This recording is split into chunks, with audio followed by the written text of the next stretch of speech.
Welcome to hell. अमरीकी फौजियों के लिए ईरान के सरकारी अखबार ने ये पोस्टर छापा है और क्या लिखा है कि अमरीकी फौजी आएंगे पैरों पर चलकर लेकिन जाएंगे ताबूतों में। जी हां, ईरान ने साफ ऐलान कर दिया है कि वो तैयारी कर रहा है अमरीकी ग्राउंड इन्वेजन की, यानी कि अमरीका उसकी जमीन कब्जाने आ रहा है, ये मानकर चल रहा है ईरान, और इसीलिए अब इराक की एंट्री हो चुकी है इस युद्ध में। जी हां, धीरे धीरे ये युद्ध अब इतनी तेजी से फैल रहा है कि अमेरिकी कंट्रोल से बाहर जा चुका है। आप स्क्रीन पर देखिए, ये वीडियो आई है ईरान से, जहां पर ईरान और इराक का जो बॉर्डर है उसका इस्तेमाल करते हुए इराकी मिलिशिया ईरान में एंट्री ले रहे हैं।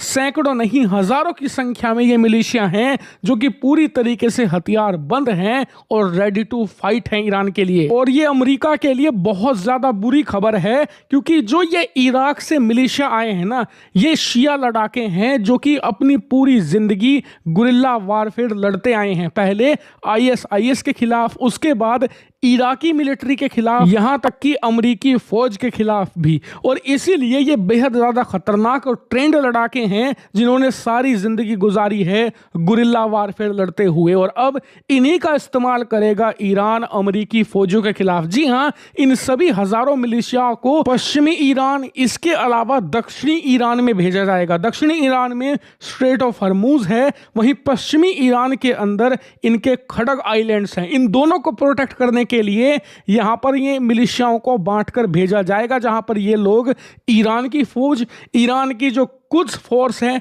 इसके अलावा ईरान की जो आईआरजीसी कमांड है, उनके सैनिकों के साथ लड़कर ये अमरीकी फौजियों के खिलाफ जबरदस्त गुरिल्ला वारफेयर करेंगे। और ये कितनी ज्यादा बुरी खबर है अमेरिका के लिए, आप स्क्रीन पर देखिए।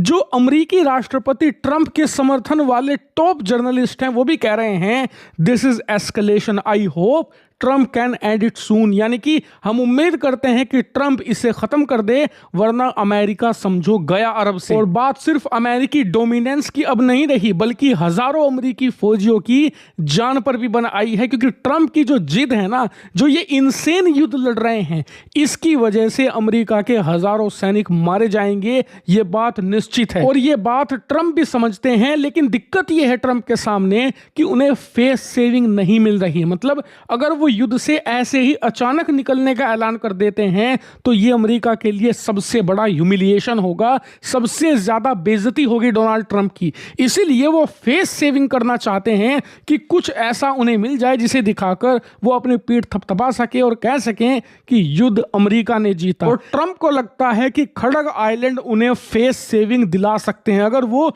इस छोटे से आइलैंड पर कब्जा कर लें तो ईरान इसके बदले युद्ध रोकने को भी तैयार हो जाएगा और ट्रंप को कुछ ऐसा भी दे देगा जिससे कि उनकी लाज बच जाए। वरना अमेरिका इस युद्ध को सिर्फ हारेगा नहीं, बल्कि वियतनाम युद्ध के बाद दूसरी सबसे बड़ी ह्यूमिलिएशन भी झेलेगा अंडर प्रेसिडेंट डोनाल्ड ट्रंप।